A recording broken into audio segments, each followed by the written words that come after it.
Kipindi kifuatacho kimegharamiwa na marafiki na wabia wa Joyce Meyer Ministries.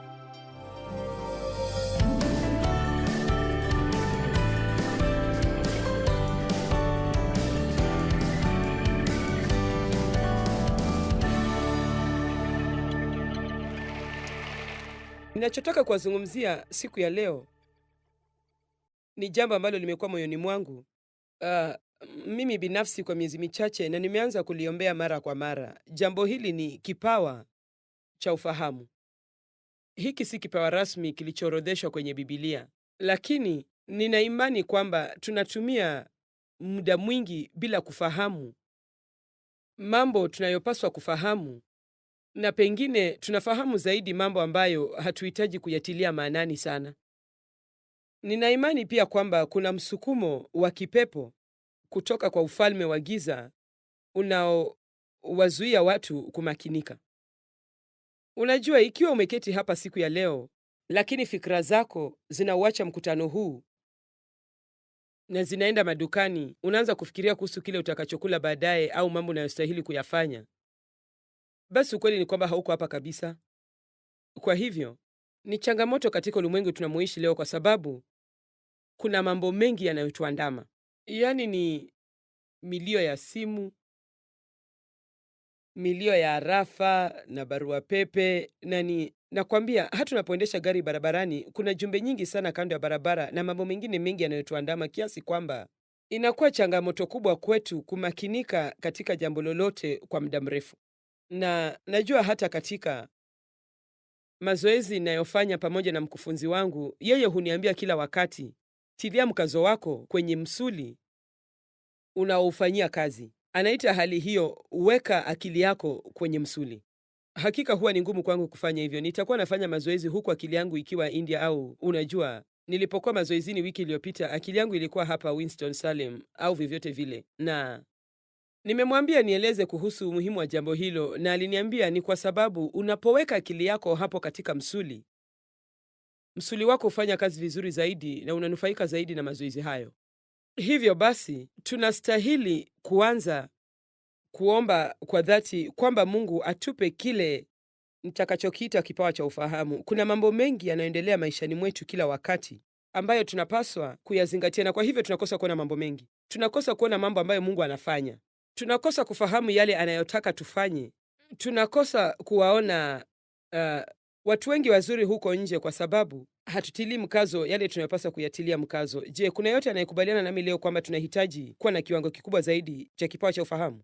Kwa hivyo hilo ndilo jambo tutakalolizungumzia. Tutalizungumzia katika sehemu mbalimbali tofauti, lakini kwanza ningependa kuzungumza kuhusu kuwa na ufahamu zaidi, na jambo hili ni la muhimu sana kwangu, kuwa na ufahamu zaidi wa yale Mungu anayotenda maishani mwetu.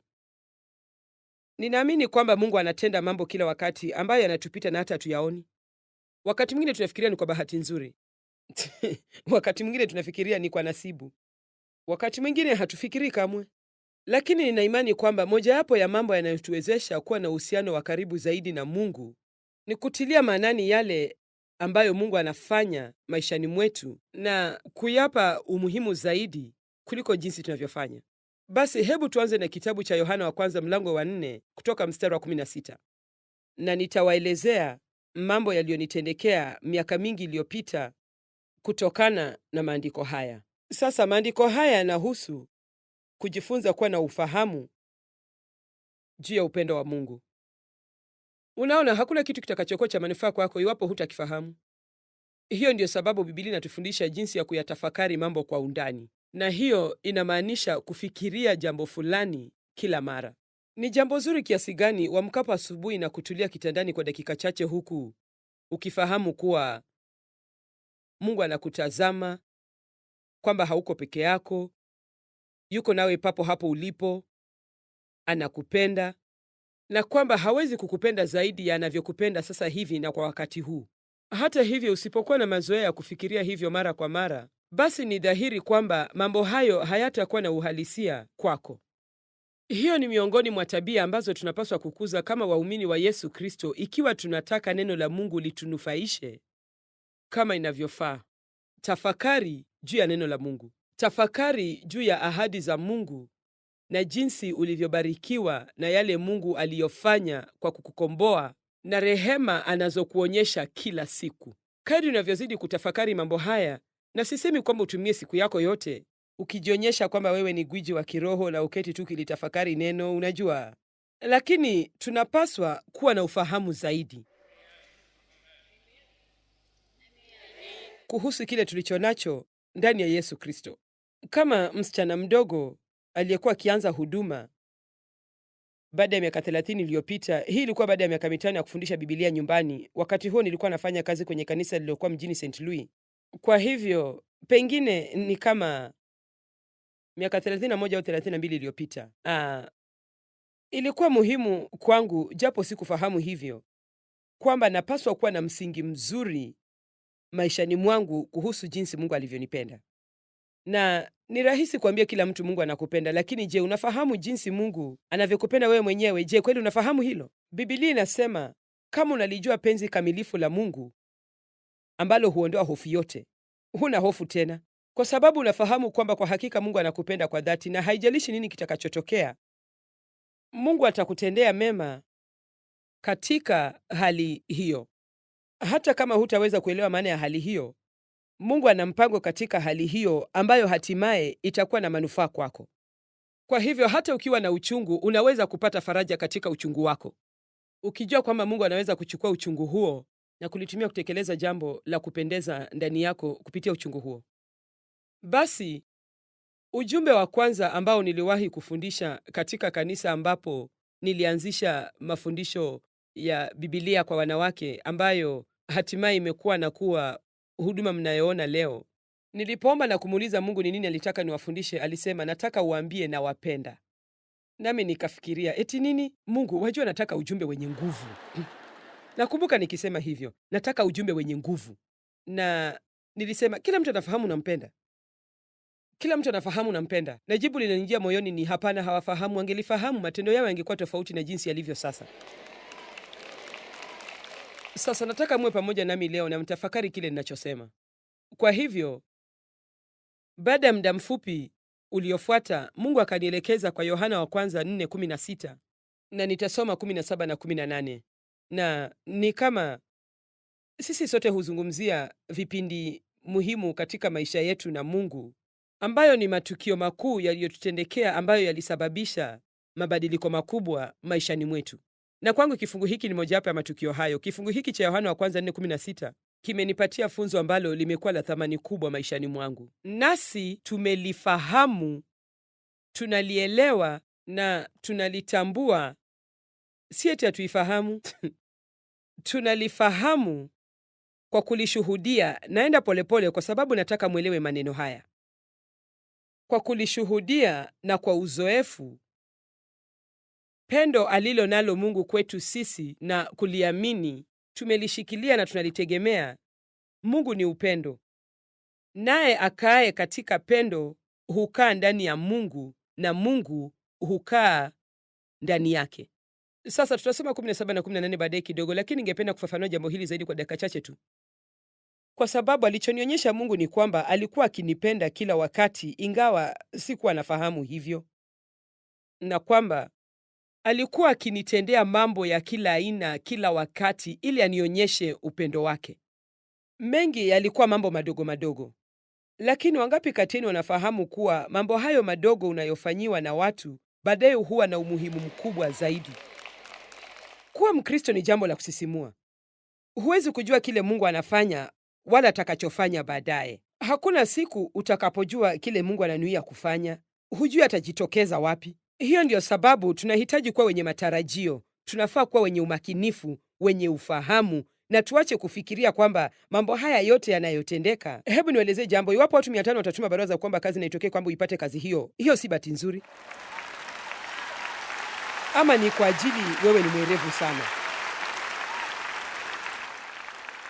Hiyo ni kwa sababu Mungu amekupa kibali. Amen.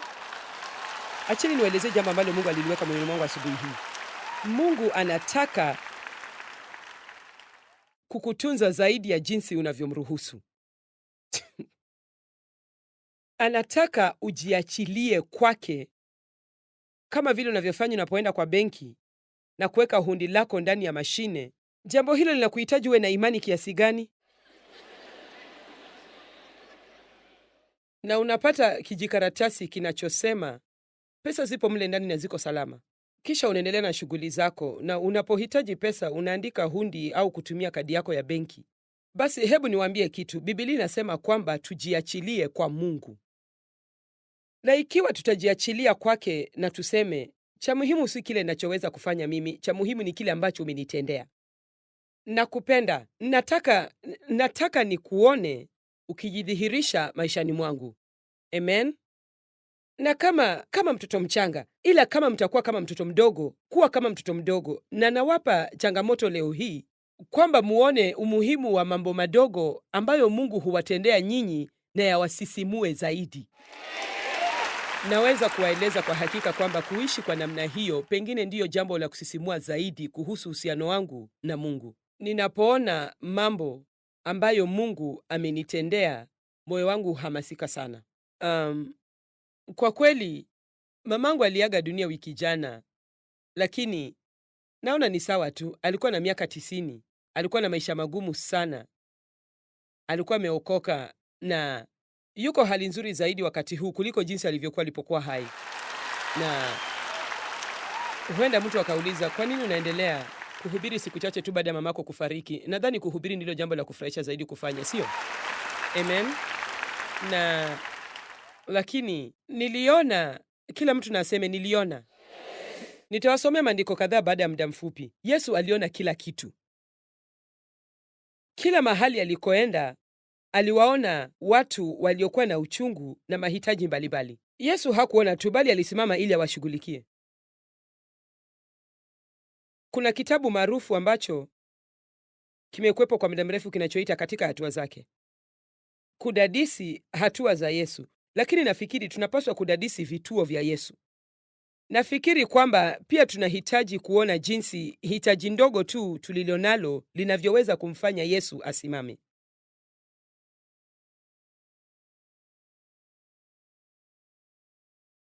Unajua, ninachozungumzia ni kuwa na uhusiano wa ndani na wa kibinafsi na Mungu. Siku ya leo siwazungumzii kuhusu dini zilizokufa na kavu na za kufuata tu sheria, ambapo unaingia kwenye jengo kila wiki, unakaa unasimama, unakaa unasimama, unachoka, unasinzia, unasubiri mwisho wake kwa hamu, unakwenda nyumbani na kuyarudia mambo hayo wiki ijayo. Ninazungumza kuhusu kuishi na Mungu, kudumu ndani yake na kuruhusu neno lake lidumu ndani yako. Namaanisha kuwa na uhusiano dhabiti na mkamilifu na Mungu. Cha muhimu ni Mungu peke yake, kwa maana ndani yake yeye tunaishi, tunakwenda na kuwa na uhai wetu, na pasipo yeye hatuwezi kufanya chochote.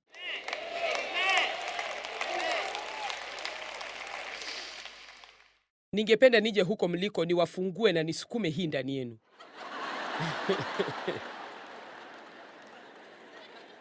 Tunahitaji kuwa na msisimuko kuhusu kumtumikia Mungu. Amen.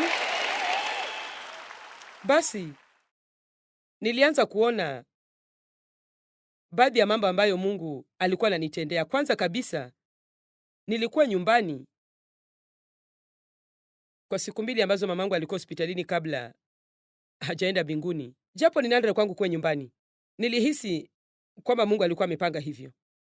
Nafikiri ilikuwa vyema sana Mungu kupanga mamangu afe siku ambayo ningekuwa hapo. Unaweza kuona jambo hilo kama jambo la kiupuzi, lakini huenda angefariki nikiwa upande mwingine wa dunia. Na nafikiri kwamba ilikuwa ni muhimu sana kwa mamangu kwamba mimi niwe karibu naye kushinda mtu mwingine yeyote. Hivyo kwanza kabisa nilikuwepo hapo. Jambo lingine ambalo Mungu alifanya lilikuwa la kupendeza sana. Ni kwamba wiki moja kabla ya kuaga kwake alikuwa na wiki bora zaidi, jambo ambalo sikuwa nimelishuhudia kwa miaka mingi. Nilikuwa nimempa kitabu changu cha ibada kinachoitwa Mtumainie Mungu Kila Siku. Alikuwa na matatizo makubwa ya macho. Tulikuwa tumempa miwani mipya, kisha akatibiwa macho kwa miale ya leza. Lilikuwa ni jambo la kupendeza kwa sababu tulipitia mambo hayo yote, na alikuwa na miwani hiyo kwa muda wa siku 10. Na ilikuwa ni kazi nyingi, juhudi na gharama kubwa. Lakini Mungu alitaka apate kitu hicho alichokitamani sana, uwezo wa kuona na kusoma. Alikuwa kama mtoto mchanga. Alinipigia simu, sio kila siku, lakini angalau mara 3 au 4 kwa wiki, na kuniambia, mwanangu, nataka ufahamu kwamba nimeketi kwenye kiti changu nikisoma kitabu changu cha ibada cha kumtumainia Mungu kila siku. Alisema, hivyo ndivyo ulivyonielekeza nifanye leo, na nataka ufahamu kwamba nitafanya kile ulichosema nifanye.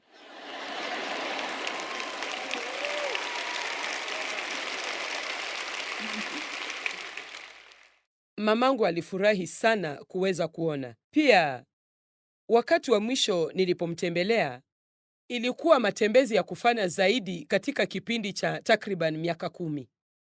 Mamangu alikuwa na matatizo ya kiakili na kumtembelea haikuwa jambo la kufurahisha sana jinsi ningependa iwe, lakini wakati huu ilikuwa tofauti. Nilikuwa nikimtembelea kwa sababu nilifahamu kuwa haya yalikuwa mapenzi ya Mungu, lakini mara nyingi halikuwa jambo la kupendeza. Ilitegemea na kiwango cha wasiwasi alichokuwa nacho siku hiyo au jinsi alivyoathiriwa na ugonjwa wa kusahau.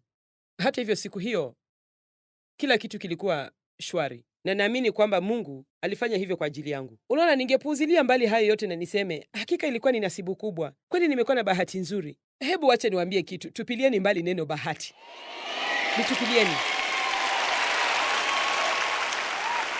Neno hilo hunikera. Sipendi kusikia Wakristo wakitumia neno bahati, na sisemi kwamba ni dhambi, lakini hebu niwaeleze jambo. Iwapo uko katika uhusiano mkamilifu na Mungu, hakuna jambo lolote zuri linalokutendekea ambalo ni la kibahati. Ni kwa madhumuni, tena ni baraka kutoka kwa Mungu. Amen.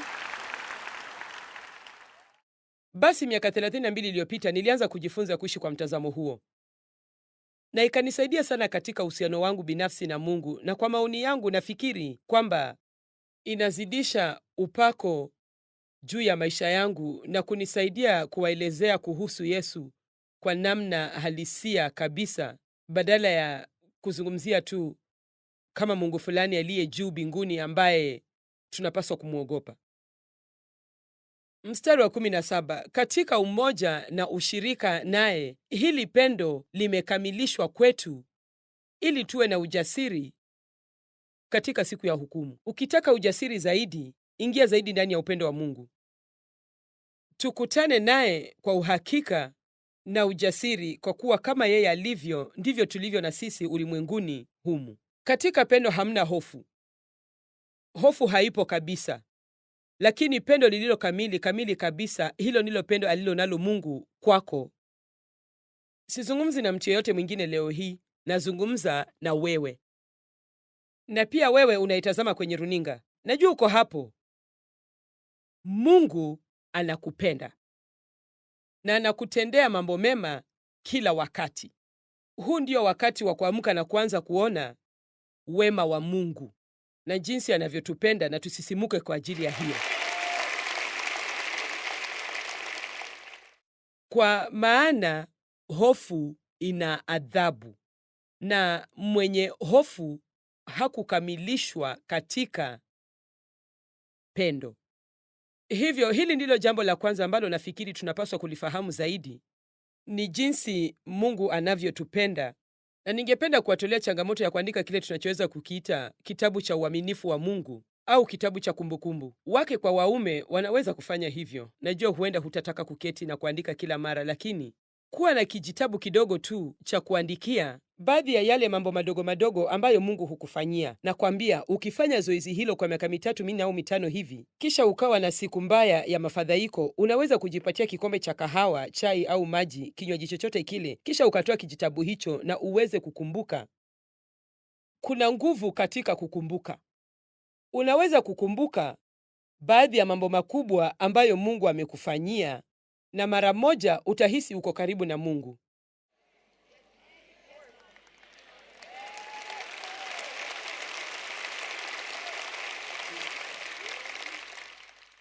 Tunapendwa.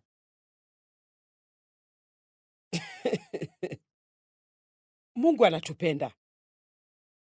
Haijalishi ni nani hatupendi.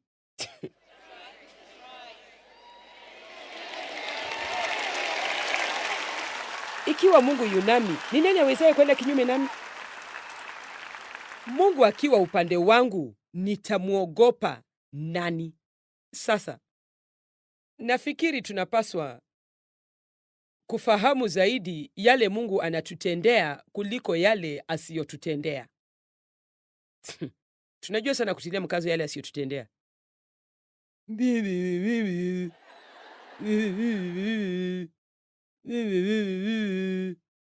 Nawaambia, Mungu anahusika katika kila jambo la maisha yetu.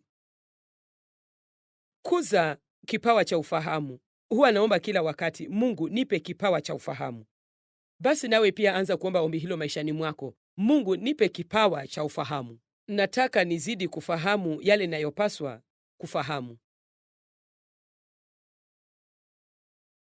Mathayo 7 inasema, basi mbona wakitizama kibanzi kilicho ndani ya jicho la ndugu yako na boriti iliyo ndani ya jicho lako mwenyewe huiangalii?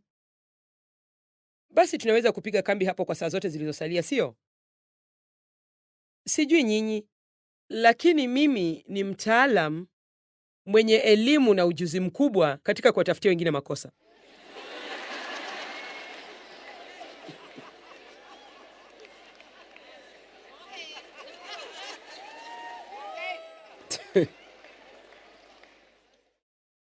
Pengine mnajiuliza, wewe ni mtu wa aina gani? Ni mtu anayesema ukweli.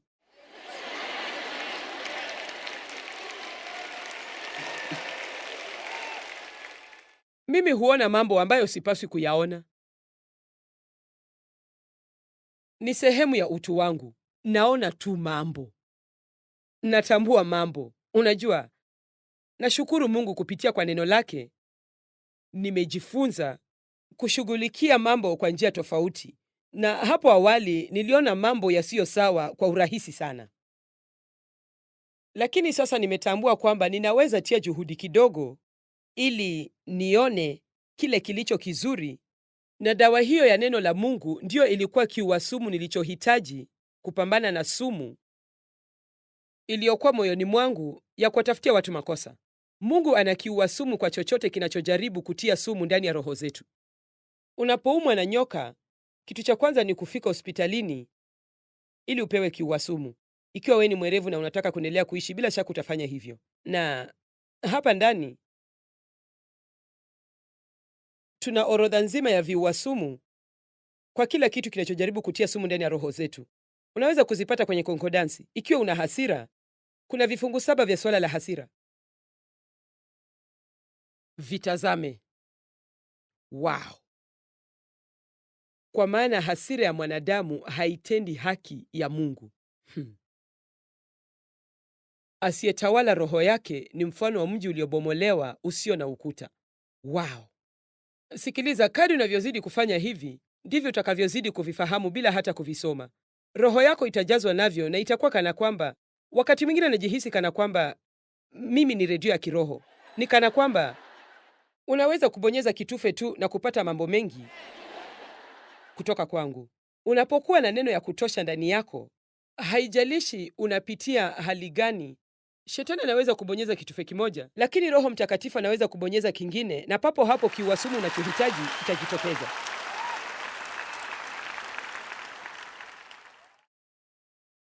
Laiti ningelijua neno namna hiyo. Acha wewe.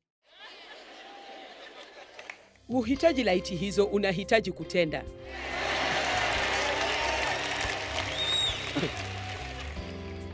Hakuna anayepata maisha mazuri kwa kuyatamani tu. Unajua, naamini kwamba shetani hujaribu kutufanya tuzingatie zaidi mambo ambayo hatuwezi kufanya chochote kuyahusu. Jamani, nataka mwelewe hii. Yeye huyafunga mawazo yetu kwa mambo tusiyoweza kufanya chochote kuyahusu, ili tusizingatie mambo yale tunayoweza kufanya mambo kuyahusu. Unaona, siwezi kumfanya mtu akampenda Mungu na siwezi kumfanya mtu atake kubadilika.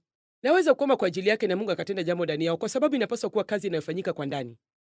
Lakini kitu ninachoweza kukifanya ni kukubali ushawishi kutoka kwa Mungu juu ya maisha yangu mwenyewe, kisha nishirikiane na Roho Mtakatifu kumruhusu anibadilishe. Hata hivyo, adui hutaka tusizingatie udhaifu wetu wenyewe, huku tukijishughulisha na kuona makosa ya watu wengine. Mungu, nipe kipawa cha ufahamu. Ufahamu unaofaa. Katika Mathayo 12:14 na 15, Mafarisayo walifanya shauri juu ya Yesu. Lakini wale Mafarisayo wakatoka wakafanya shauri juu yake jinsi ya kumwangamiza. Naye Yesu hali akifanya nini? Nini? Naye Yesu hali akiyafahamu hayo, napenda hili, akaondoka huko na watu wengi wakamfuata, akawaponya wote. Unajua, tunapaswa kuwa na ufahamu wa nia na mitazamo ya watu wanaotuzingira. Kwa hakika tungejiepusha na shida nyingi kama hatungekuwa watu waliozubaa tu. Si kila mtu anayekuja karibu nawe ni mtu mzuri ili nawe uwe karibu naye. Baadhi yenu maisha yenu yanaweza kubadilika kwa njia kubwa ikiwa mtajitenga na baadhi ya marafiki zenu. Amen. Natumai mnaniamini. Sijui, hebu niwaambie jambo. Ikiwa kila wakati unapokunywa kahawa na Mary Jane anawasengenya watu wengine unaowajua, basi amka na uone ukweli wa mambo, anakusengenya wewe pia akiwa na watu wengine.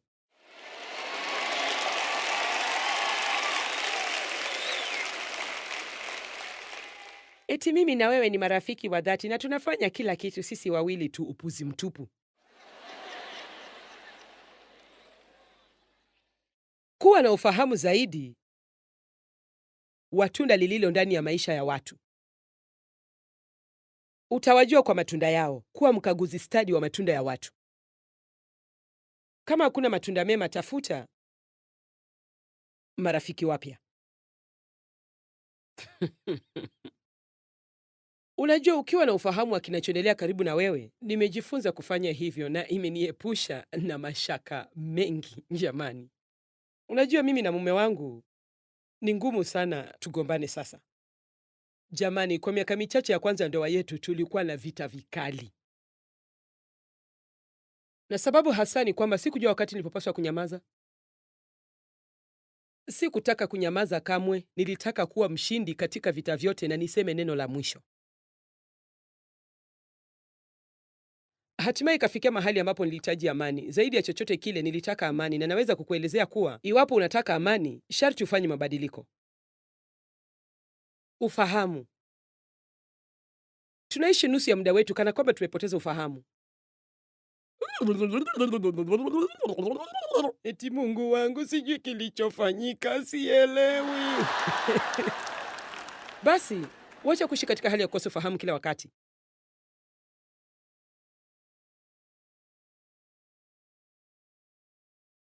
Kwa sababu wakati mwingi tunaishi katika fikra zetu wenyewe. Jamani, unahitaji kuwa mwangalifu na jinsi unavyofikiria. Mungu anataka kutupa uwezo wa kubaini mambo. Na uwezo huu ni wa kina zaidi, ni kitu unachokihisi ndani ya nafsi yako. Kuwa na hekima ni kusema, hakika naweza kung'amua jambo hili. Ni jambo la kusisimua kukutana na watu na kujaribu kung'amua jambo fulani. Mathayo 16:5. Mungu, nipe kipaji cha ufahamu. Ni nani aliye nami leo?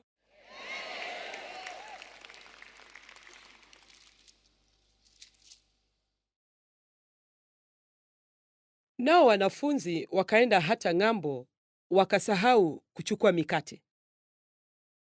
Yesu akawaambia, angalieni, jilindeni na chachu za Mafarisayo na Masadukayo. Basi Yesu alichukua hali hiyo ya kawaida na akaitumia kuwafunza funzo la kina la kiroho. Lakini hawakumwelewa hata kidogo. Najiuliza, ni mara ngapi Mungu hujaribu kutupatia funzo la kina la kiroho na tunasalia tukijiuliza tu, nini? Na wakabishana wao kwa wao. Wakisema, ni kwa sababu hatukuchukua mikate. Naye Yesu alifanya nini? Akafahamu, akawaambia, mbona mnabishana nyinyi kwa nyinyi, enyi wa imani chache? Kwa sababu hamna mikate. Kwa kweli mna imani chache kwangu. Hamjafahamu bado wala hamkumbuki ile mikate 5 kwa wale 5,000 na vikapu vingapi mlivyoviokota? Walikuwa wameshuhudia miujiza miwili ya kushangaza muda mfupi uliopita. Yesu aliwalisha watu 5,000 kwa samaki wachache na kipande cha mkate, na wengine 4,000 kupitia muujiza wa kuzidisha. Walisahau hayo kwa haraka sana na wakaenda ng'ambo nyingine kwa mashua, na wakafadhaika sana kwa kusahau kubeba mikate yoyote.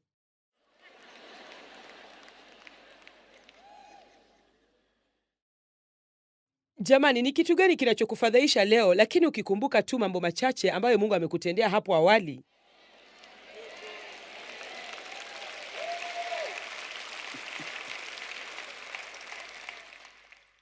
Kisha akaendelea na akawapatia funzo la kina zaidi. Kihalisia alikuwa anazungumzia kuhusu kutozingatia mambo ya kidini ya walimu wa sheria na Mafarisayo.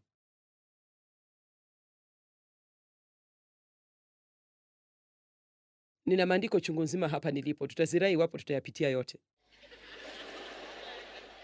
Ni mara ngapi tunakosa kuona muujiza unaotutendekea? Sijui ni mara ngapi Mungu ameandaa muda maalum katika maisha yetu, ila tunalalamika tu bila kufahamu. Yesu daima alifahamu muda unaofaa kwa kila jambo. Wow! Jamani, tunaweza kujiepusha na mashaka mengi tusipoingilia mambo bila ufahamu. Eti Bwana asifiwe, nitakwambia yote nayofikiria.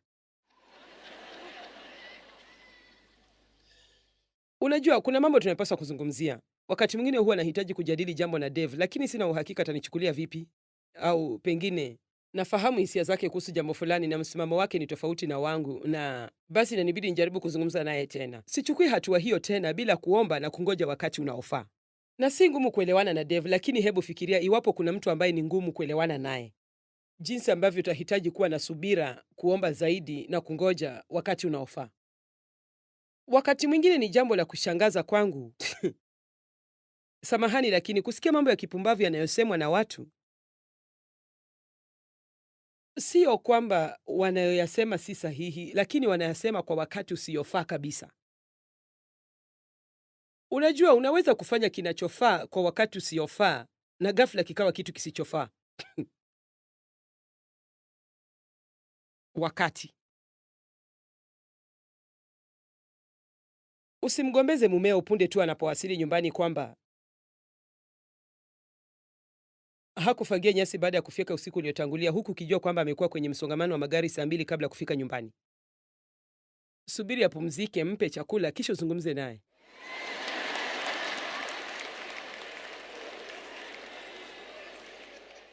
Ezekieli 11:19.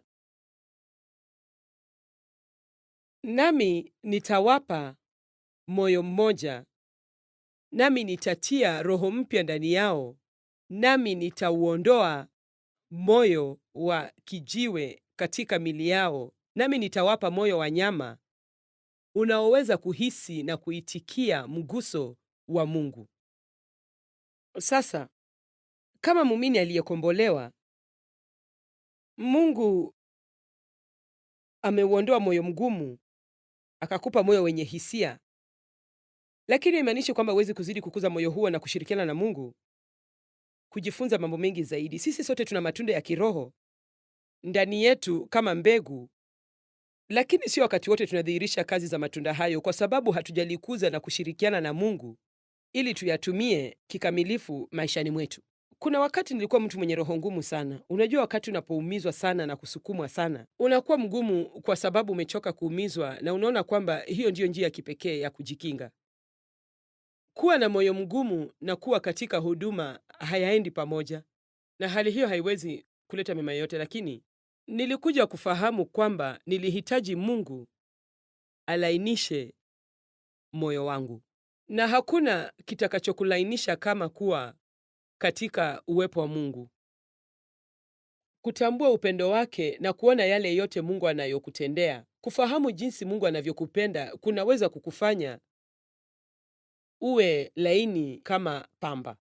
Basi ningependa kukuhimiza, ikiwa una mtazamo kama huu: Bwana asifiwe, sikuhitaji, usijaribu kunieleza cha kufanya, nitasimama kivyangu, hakuna yeyote atakayenisukuma ovyo ovyo tena. Hilo si jambo la kupendeza. Si jambo la kupendeza. Mungu hataki tuwe na mtazamo kama huo.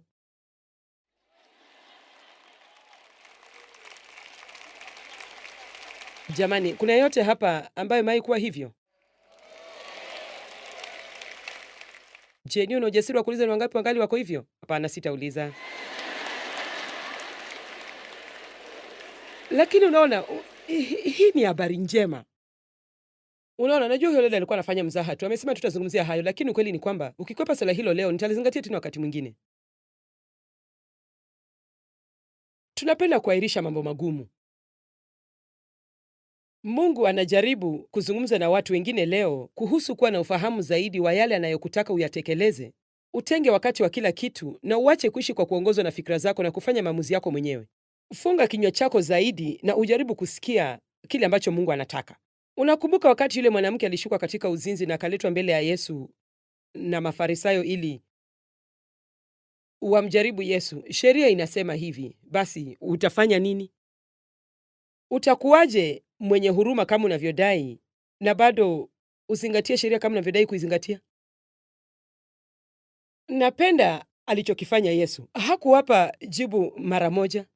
Biblia inasema kwamba aliinama kisha akaandika mchangani kwa kidole chake. Ni nini hiyo alikuwa anafanya? Je, ni kuchorochora tu ovyo ovyo? Sidhani. Haya ni maoni yangu binafsi, lakini naamini kwamba alikuwa akitafakari kuhusu njia nzuri ya kutatua hali hiyo. Hakurukia tu jambo hilo bila kutafakari, na alikuwa na jibu zuri sana. Haya, wacha niwaambie, na asiye na dhambi kati yenu arushe jiwe la kwanza.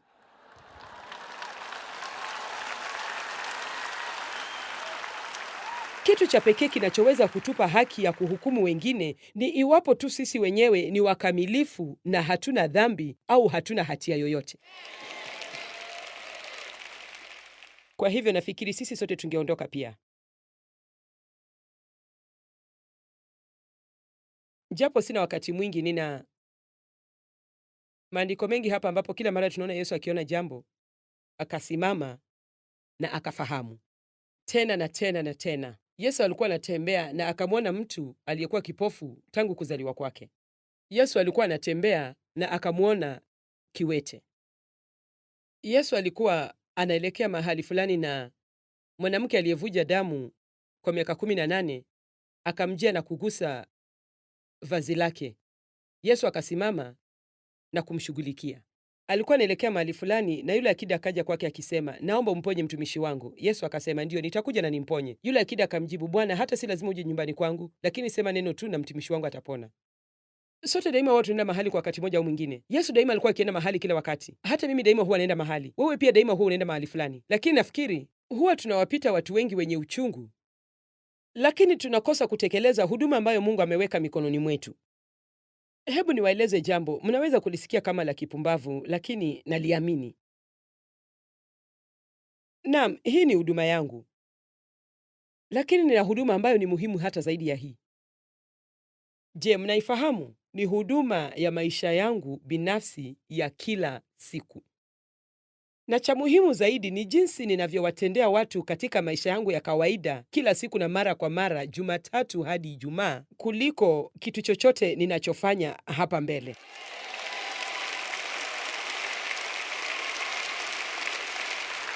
Na nafahamu vyema kabisa kwamba nisiposimama ili nisaidie watu wenye dhiki, wala nisivutiwe na mahitaji ya watu, sitakuwa na upako nikija hapa mbele. Iwapo unataka kuongeza nguvu juu ya maisha yako, anza kuwapenda watu zaidi. Kuwa na ufahamu zaidi. Chukua muda wako kusimama kwa ajili ya wengine, hata unapofikiria uko mbioni kuelekea mahali.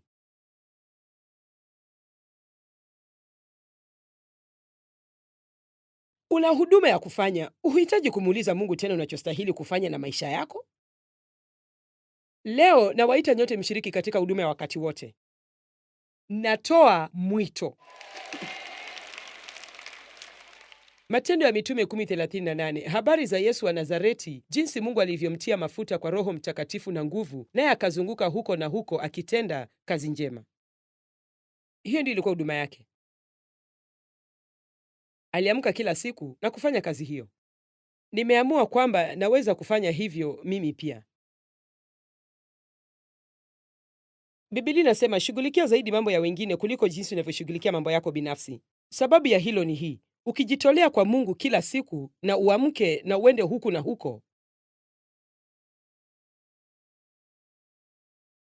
Jamani, wachache miongoni mwenu wako pamoja nami. Jitolee kwa Mungu kila asubuhi. Hebu jione ni kana kwamba unaendesha gari lako kwenye barabara ya kwenda mbinguni. Bwana, mimi huyu hapa, pap, najitoa kwako. Sasa nipe kipawa cha ufahamu leo ninapoenda katika jamii, shuleni, kazini, katika eneo ninakoishi, sokoni, chochote nifanyacho. Wacha nikwambie, Mungu anataka kukutumia. Kuna watu walio karibu nawe kila mahali wanaodhamiria kujitia kitanzi.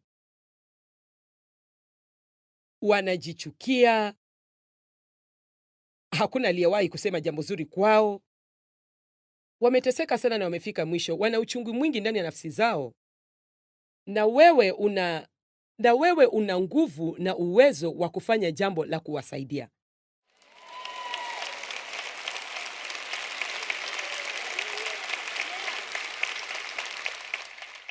Joyce, nina matatizo. Sema hivi na yamkini utasalia nayo. Unataka nikwambie jinsi ya kukabiliana na matatizo yako? Nenda, jitoe kikamilifu kwa Mungu. Mungu, mimi ni tatizo lako. Kama huwezi kunibadilisha, hakika mimi siwezi kujibadilisha. Siwezi kutatua matatizo yangu. Siwezi wafanya watu wanitendee haki. Lakini unaweza Mungu, yote yanawezekana kwako. Najitoa kwako pamoja na matatizo yangu yote. Je, umenisikia? Najitoa kwako pamoja na matatizo yangu yote. Sasa mimi huyu hapa Mungu. Ni nini unataka nikufanyie? Wacha kumpa Mungu orodha ya vitu 20 anavyopaswa kukupatia ili adumishe wokovu wako.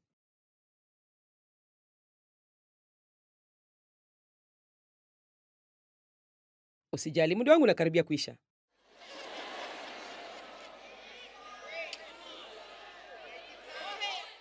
Mnajua mnajua hadithi ya Msamaria mwema? Bwana, na jirani yangu ni nani? Katika Luka 10. Akasema, hebu tuseme mtu mmoja alikuwa anatembea kuelekea, kisha akapigwa na watu fulani. Watu fulani walimshika na kumpiga na kumwacha kando ya barabara akivuja damu karibu kufa. Kisha kuhani mmoja alimuona lakini akapita upande mwingine wa barabara. Hakuwa na wakati wowote, alikuwa anaenda mahali. Alikuwa mtu wa dini na nafikiri alikuwa anaenda kanisani.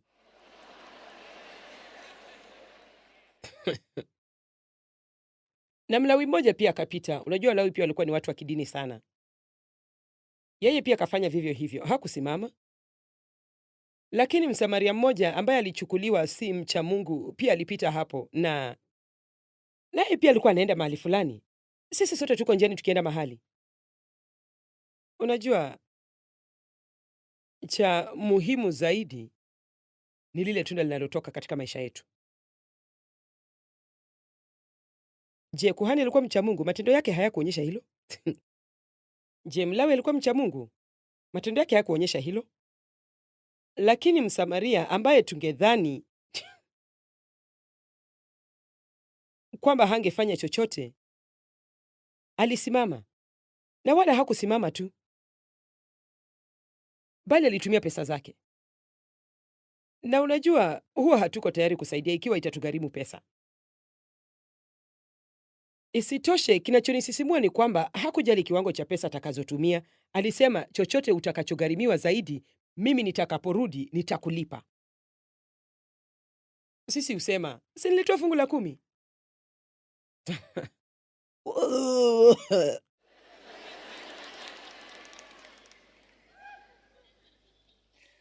Si nilitoa ofisini, si nilitoa wiki iliyopita. Nazungumzia namna ya kuishi, si sheria tunayofuata tu.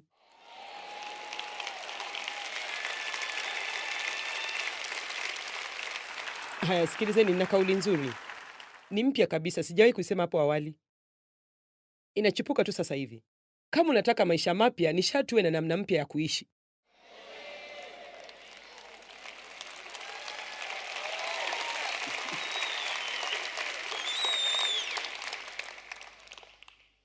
Unajua, kuna watu walio karibu nawe na ambao wana uchungu mwingi. Unajua, mwaka 2010 ambayo sasa ni miaka 4 iliyopita, nilisoma takwimu fulani. Hizo ndizo takwimu za karibu zaidi nilizoweza kupata, na ni kwamba watu milioni 1 walijitia kitanzi na milioni 1 wengine walijaribu kujitia kitanzi. Kuna watu wa aina mbalimbali miongoni mwetu kila siku ambao wanahisi wamesahauliwa. Wanahisi kwamba hakuna yeyote anayewajali, ni wenye upweke, wenye hofu, wamevunjwa mioyo na wamejeruhiwa. Sisi ndio tumebeba matumaini ya dunia nzima.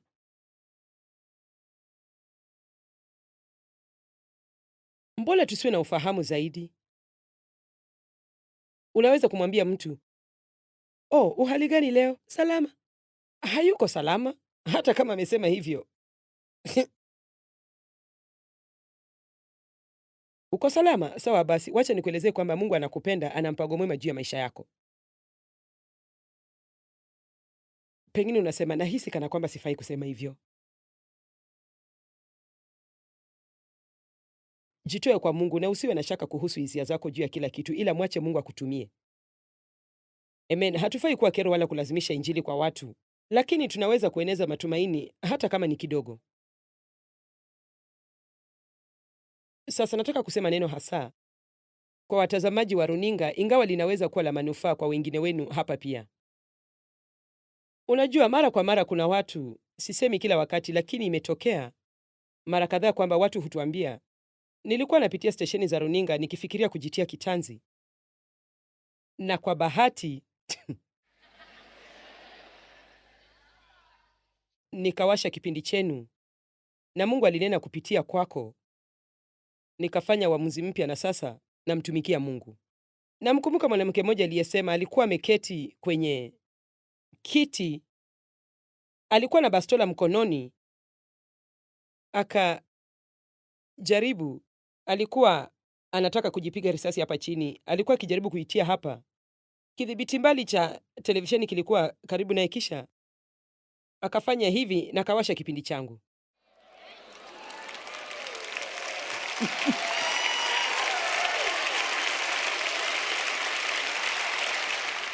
Akasema, kile ulichokisema punde tu nilipowasha ni kwamba Mungu anakupenda na ana mpango mwema kwako.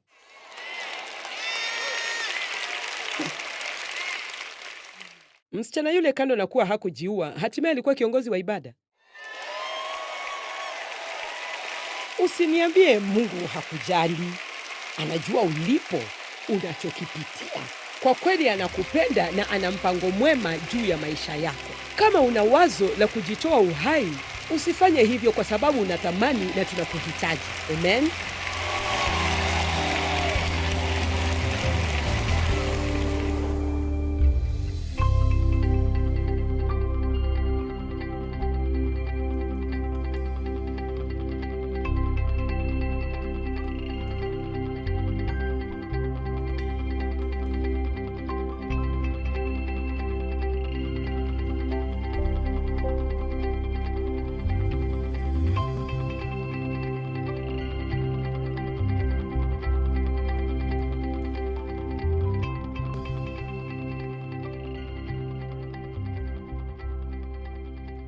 Gharama za kipindi hiki zimelipwa na marafiki na wabia wa Joyce Meyer Ministries.